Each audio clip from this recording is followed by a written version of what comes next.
She picked up a toy that fell from his kid's stroller, not knowing he was her future boss and a single-dad CEO.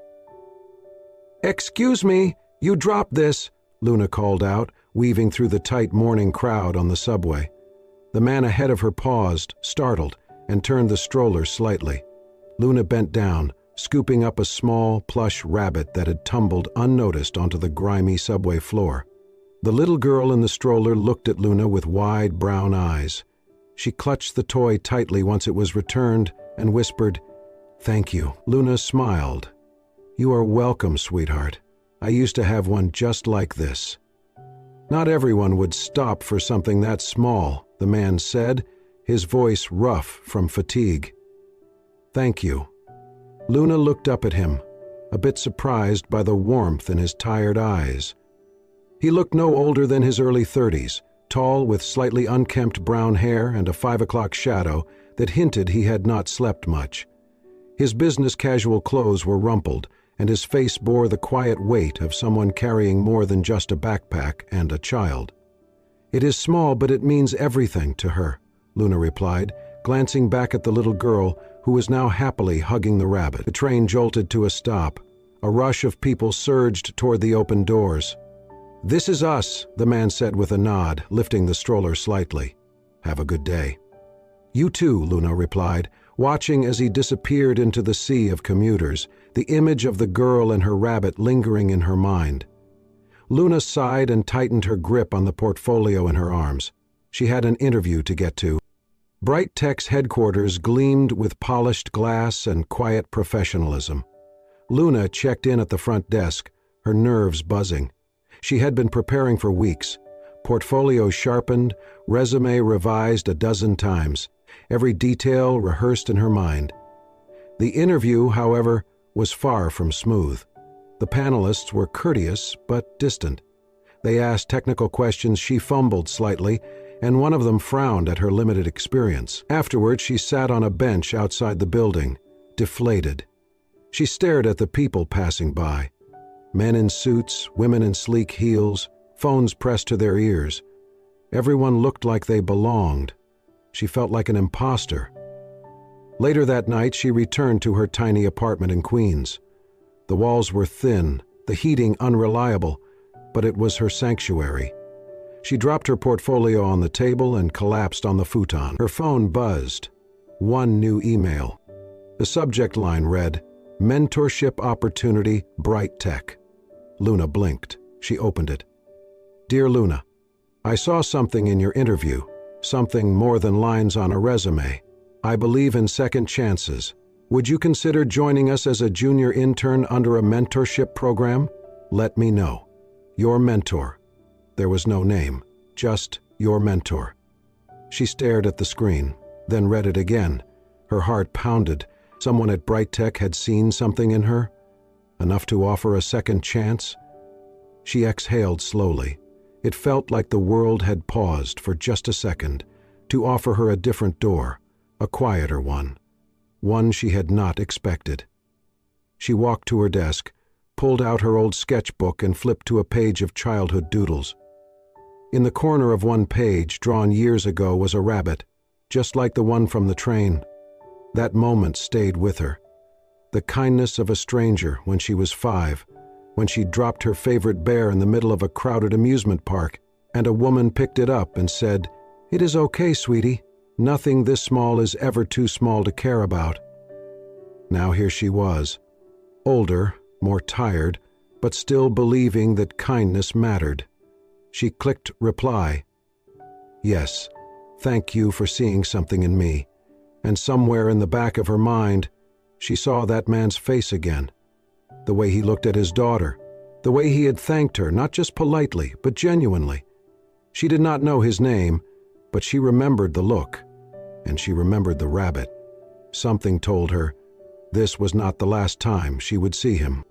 Luna stepped into the sleek lobby of Bright Tech on her first official day as a junior intern, clutching her badge with both excitement and nerves. The walls shimmered with innovation, giant screens displaying current projects, employees in modern business casual attire walking briskly with tablets in hand. Everything felt fast, efficient, and just slightly overwhelming. She was assigned to the marketing department, a floor filled with glass-walled meeting rooms, sharp voices, and the smell of artisanal coffee.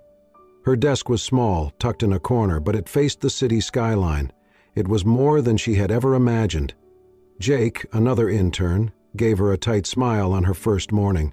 "Welcome," he said, his tone neutral. "They say it is rare to get in mid-cycle.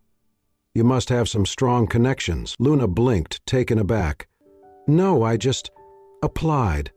Jake raised an eyebrow but said nothing more. She turned away, focusing on her screen.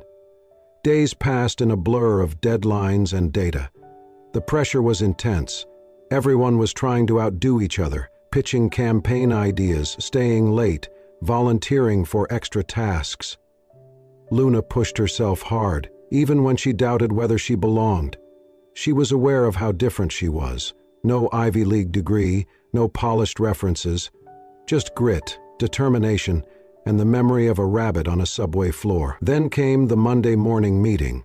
The team gathered in the main conference room, murmuring over coffee cups and digital notebooks. Luna slipped into the last empty seat just as the door opened and a man walked in. He was tall, wore a navy button-down, sleeves rolled up. His hair was tousled like he had run his hand through it a dozen times. He smiled as he stepped to the head of the table. "Morning, everyone," he said simply. "Let us make this quick. I know you are juggling a lot." Luna froze. Her heart leapt. It was him, the man from the subway, the man with the stroller, the tired eyes and the soft voice, Ryan. He continued the meeting, calm and composed, reviewing project goals, asking questions with quiet focus. "What is the audience feedback from the beta test? Has anyone run sentiment analysis on the latest rollout?" When someone stumbled on a number, he offered reassurance. When Luna hesitantly shared a campaign idea, "What if we used real user voices in our next teaser?" He looked straight at her and said, "That is a solid direction. Explore that." Her chest tightened. He was the CEO? As the meeting ended, people filed out. Luna sat still for a moment, stunned. Jake passed by and leaned in. "That is Ryan Blake, CEO. But he prefers to just go by Ryan. Low profile, total mystery. No one knows much about him." Luna nodded slowly, processing everything. Ryan had not looked at her like he recognized her. Had it really been him? Was she mistaken? No, she remembered the eyes, the way he had looked at Cheryl, the gentle warmth. Back at her desk, Luna could barely concentrate.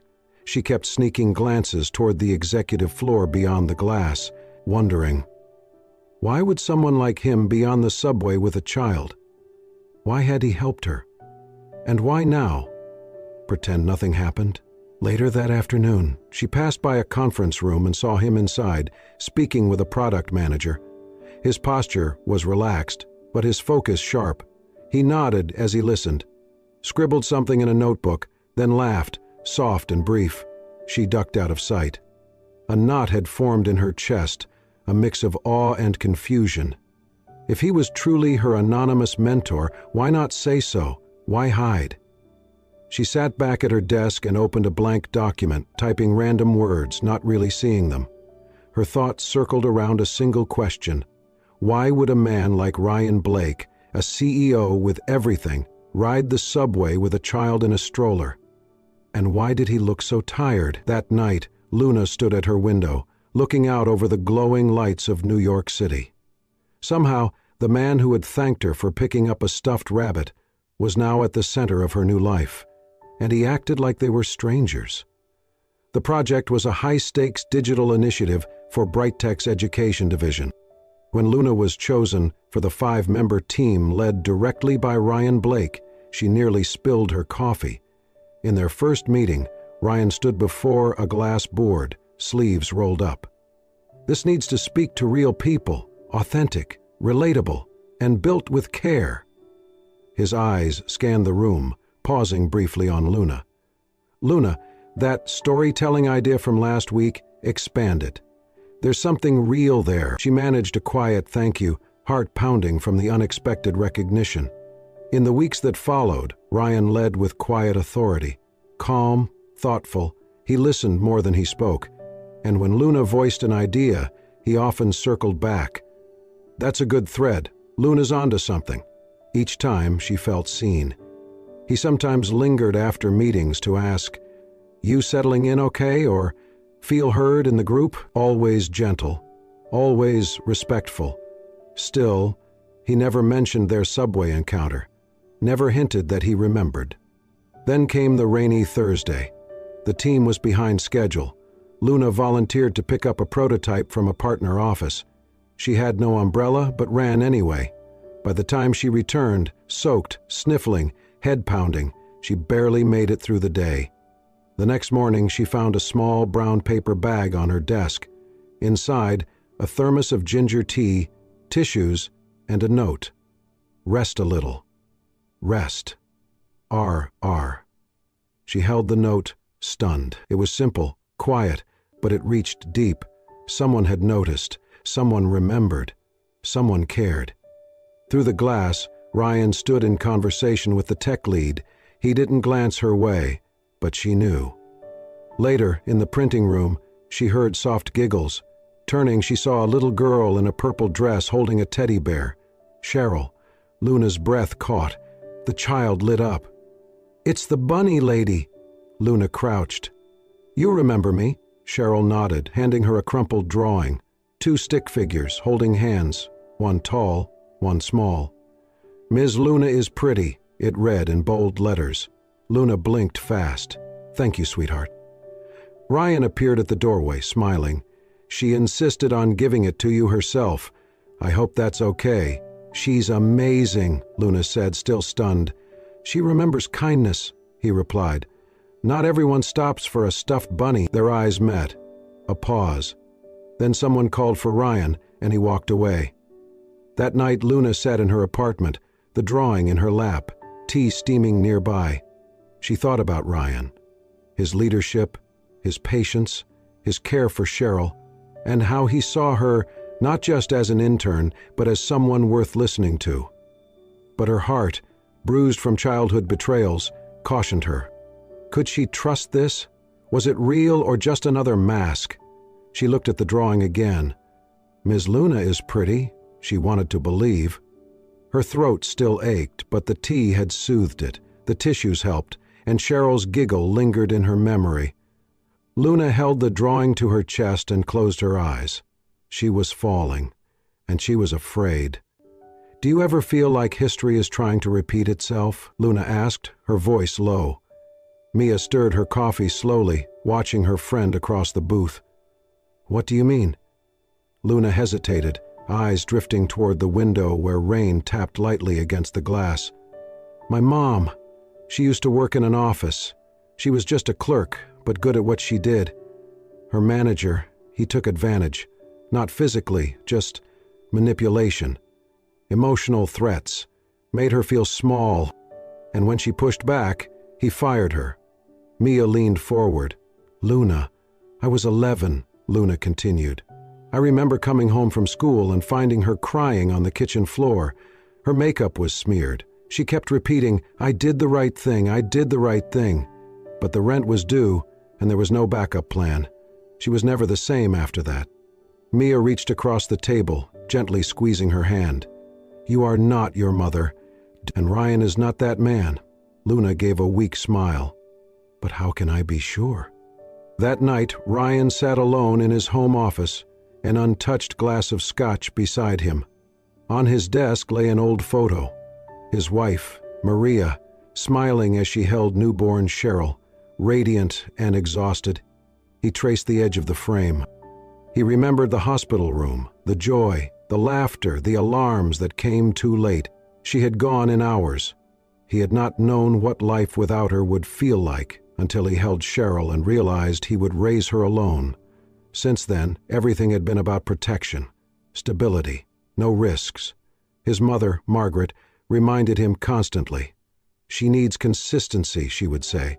Not a parade of interns and fleeting kindnesses. That morning, Margaret had joined him for breakfast at the company lounge. She stirred her tea slowly. "Ryan, I saw your interaction with the young intern. Luna, is it?" He sighed. We work together. She is a child, Margaret said coolly, and an intern no less. People notice. They talk. He tensed. I treat all my employees with respect. You treat her like she matters more. I am not the only one who sees it. Margaret lowered her voice. You need to make a decision. Claire's family has agreed to move forward. The engagement would be a good signal for the board. He looked up sharply. I am not marrying someone for politics. Then do it for Cheryl, Margaret replied, tone steely. She deserves a secure future. You have responsibilities beyond your heart.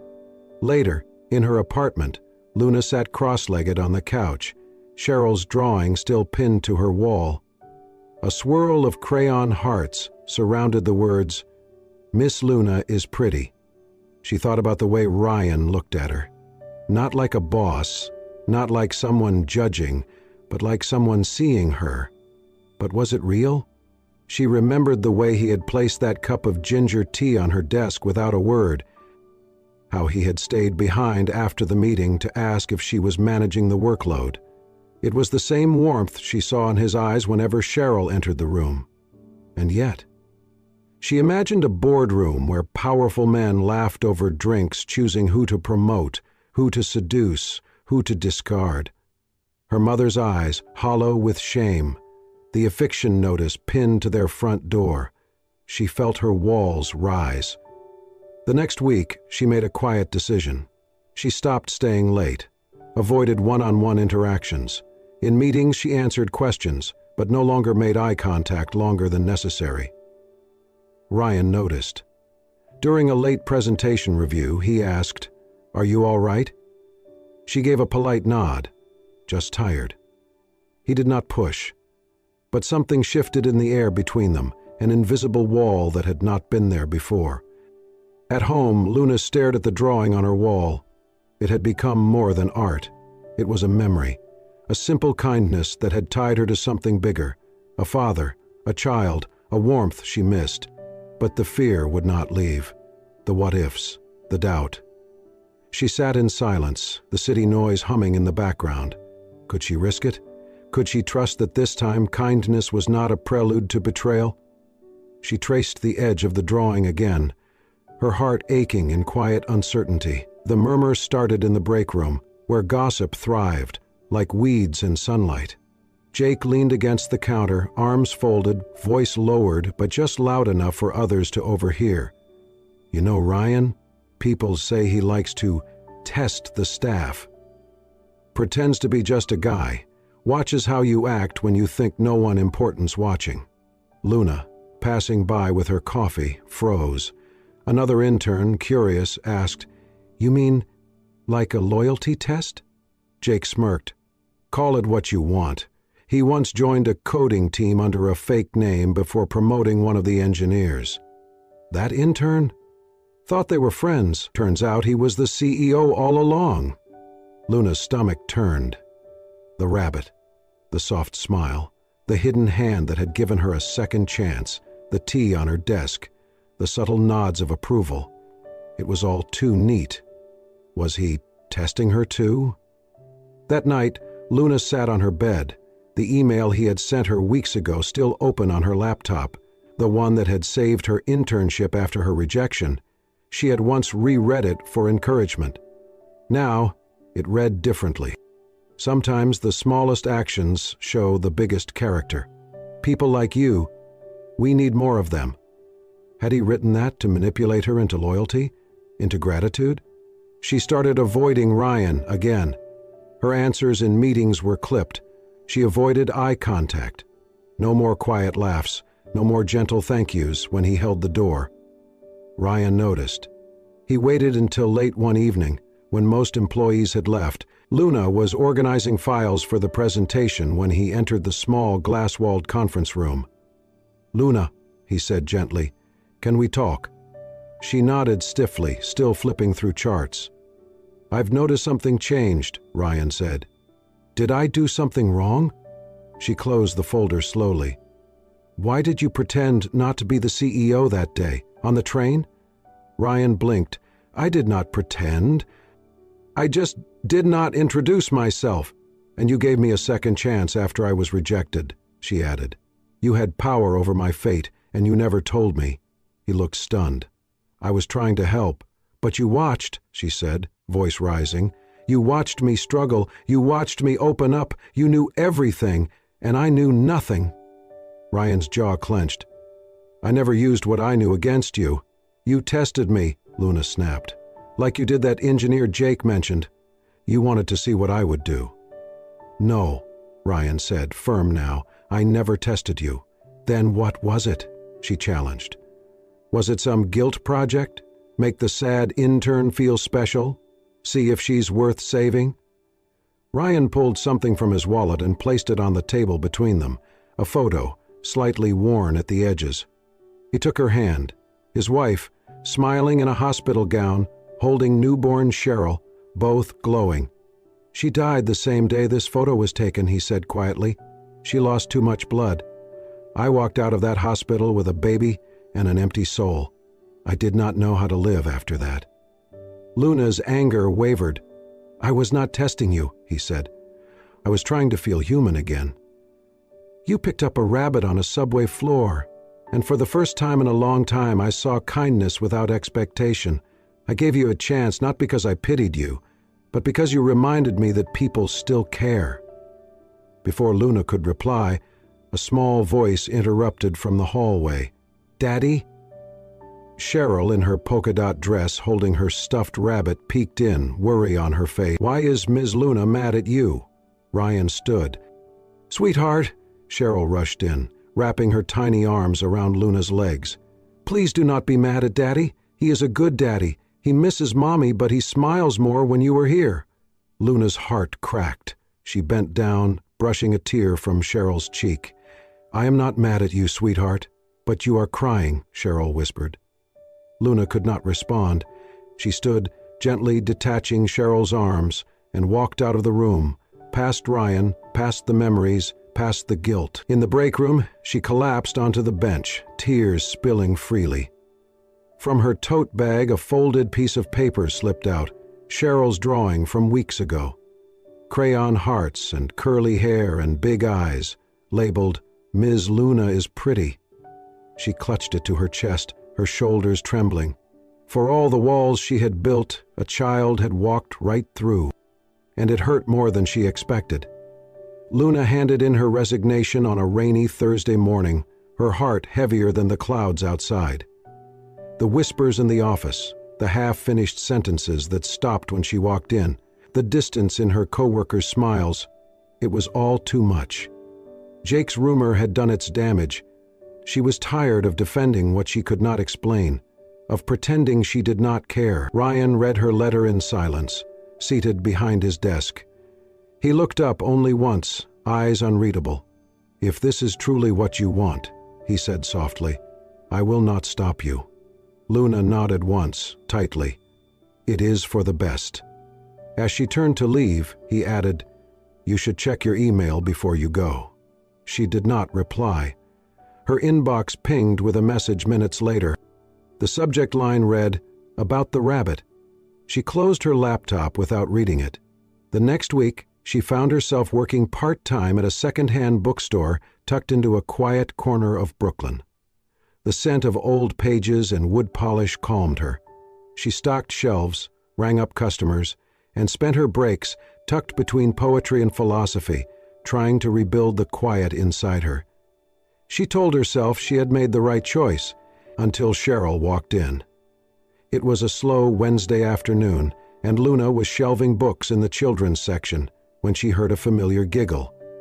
She turned and froze. Cheryl stood by the reading rug, holding a worn picture book in one hand and her bunny in the other. Behind her was a young woman Luna assumed to be the nanny. "Ms. Luna!" Cheryl squealed, dropping the book and running over. She wrapped her arms around Luna's waist, burying her face in her sweater. Luna blinked, stunned.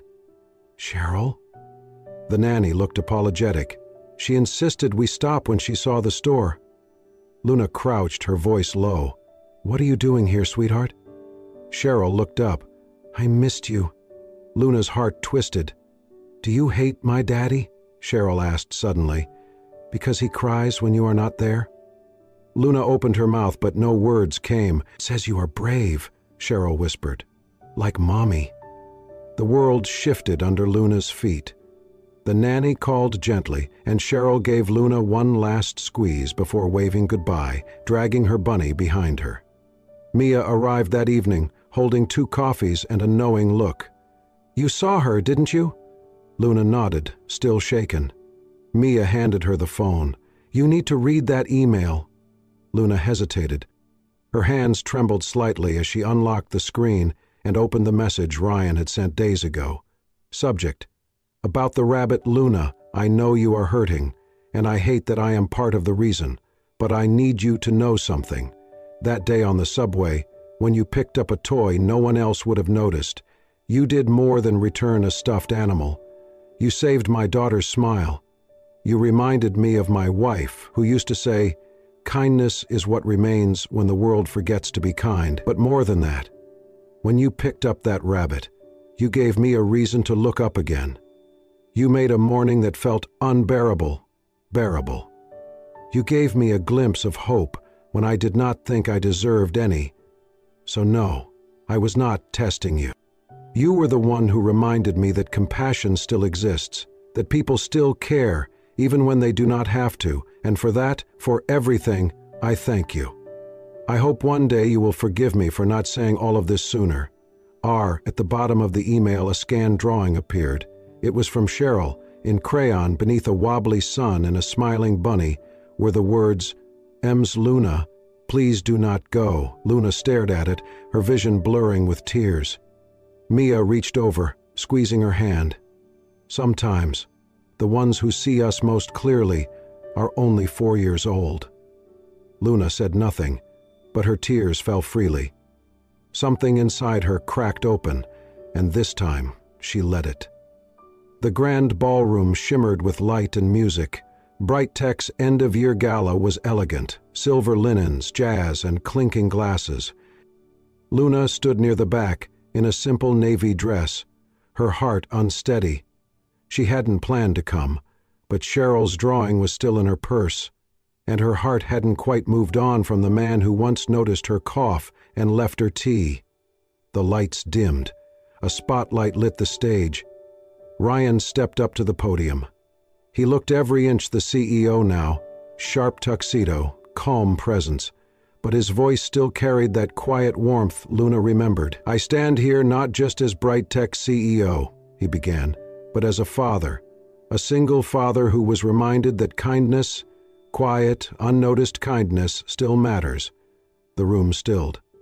Months ago, a young woman picked up a stuffed bunny on a subway floor. A small act, but to me, it meant everything. Luna's chest tightened. "That woman is here tonight," Ryan continued. "She didn't know I was anyone important. She just cared." On the screen behind him, a logo appeared, Small Kindnesses. "It's our new initiative to support unsung heroes who make the world gentler, in neighborhoods, schools, hospitals, wherever quiet goodness lives." Applause rose. Then a small voice rang out. "Ms. Luna!" Cheryl ran toward her, arms wide. Luna knelt, overcome. "You came," she whispered.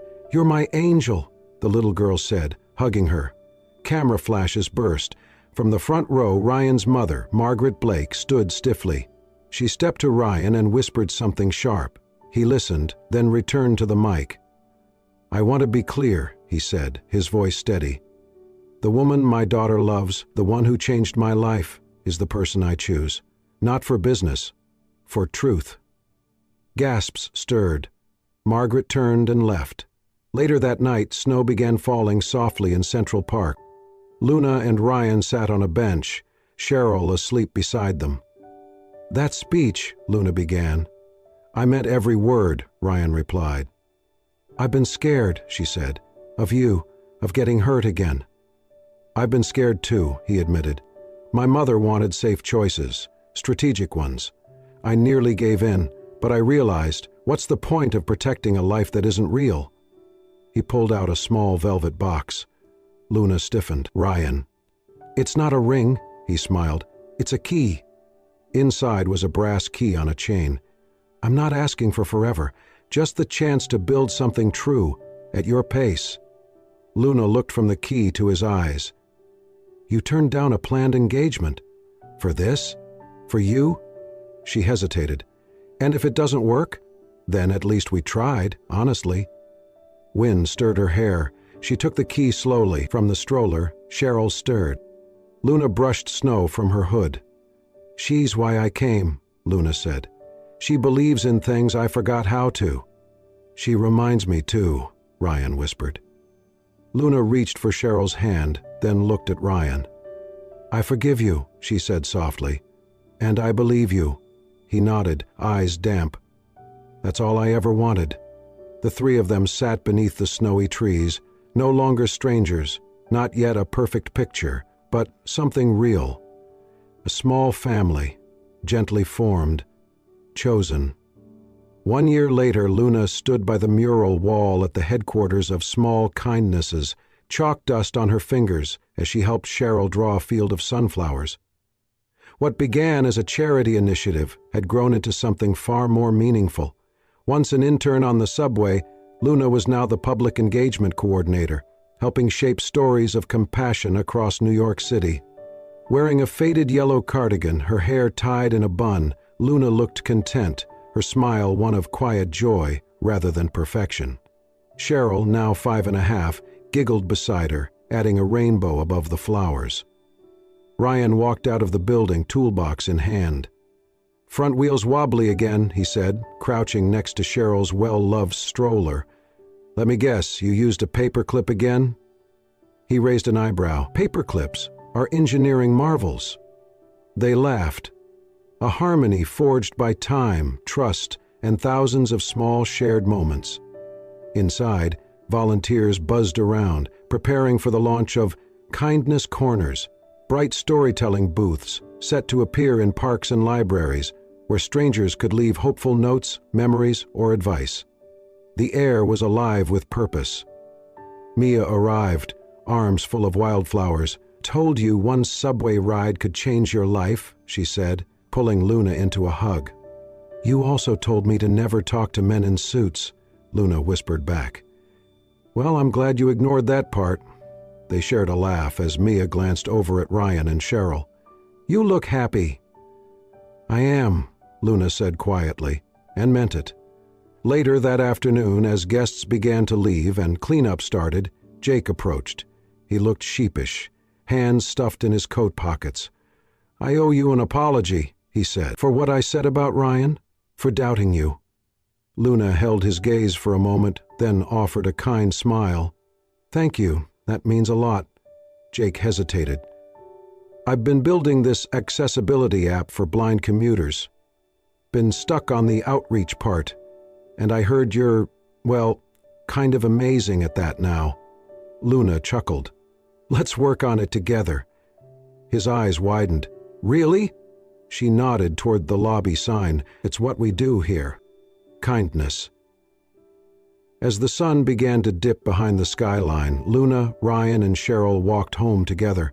Central Park blushed with early spring, buds peeking through, soft petals dancing in the breeze. Cheryl skipped ahead, one hand in Luna's, the other clutching a small white bunny. Its fur was a little faded, its neck gently sewn where it had once torn. The same bunny that had started it all. "Thanks for fixing Bun Bun again," Cheryl said cheerfully. "Now he's perfect." "No one's perfect, sweetheart," Luna replied gently. "But love makes us whole." They reached the stone bridge near the reservoir when Cheryl paused, tugging Luna's sleeve. "Luna?" "Yes, honey." "I want you to be my mommy forever." Luna knelt down slowly, heart pounding. "You do?" Cheryl nodded and placed the bunny in Luna's lap. "You fixed him. You fixed us." Ryan stopped too, eyes misting. He placed a hand on Luna's back. "She's right. You fixed more than you'll ever know." Luna cupped Cheryl's cheeks, voice trembling. "A little bunny brought us together, didn't he?" Cheryl nodded again. Luna looked at them, this child who had trusted her from the start. this man who had once been a stranger in the crowd, and whispered, "Let's go home." So they did, beneath blooming cherry trees, with the breeze stirring the petals around their feet. They walked, hand in hand, heart to heart, not just a man and his daughter and the woman who once picked up a toy, but a family, not born, chosen, stitched together by kindness, mended by love, and ready for whatever came next. If this story touched your heart, made you smile, or reminded you that even the smallest act of kindness can change a life, then you've felt exactly what we hope to bring with every tale we share. At Soul-Stirring Stories, we believe that love, compassion, and second chances are worth celebrating. Luna's journey, from a hopeful intern to a beloved mother figure, is just one of many powerful reminders that the world can be kinder than we expect, and that sometimes all it takes is a small gesture, like picking up a little bunny. If you want more heartfelt, emotional, and inspiring stories like this one, don't forget to like, subscribe, and turn on the notification bell to never miss a moment that just might heal your soul. Thank you for watching.